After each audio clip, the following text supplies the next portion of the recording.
Dalawang sundalo na nasugatan sa bakbakan sa Maguindanao, pinarangalan, umabante sa balita si Abante reporter June Mendoza. Abante Radio Live Report. June Mendoza, good morning! Good morning!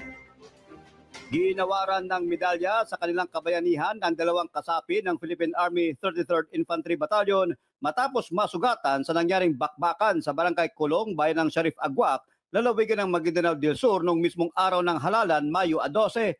Mismong si 6th Infantry Division Commander Major General Donald Gumiran ang nagsabit ng medalya sa mga sundalo na sina 2nd Lieutenant Kent Carion at Corporal Kevin Galanza sa isang simpleng seremonya sa loob ng Camp Shonko Station Hospital. Sina Carion at Galanza ay nasugatan sa isang sagupaan laban sa mga armadong individual na umatake sa Barangay Kuloy noong eleksyon.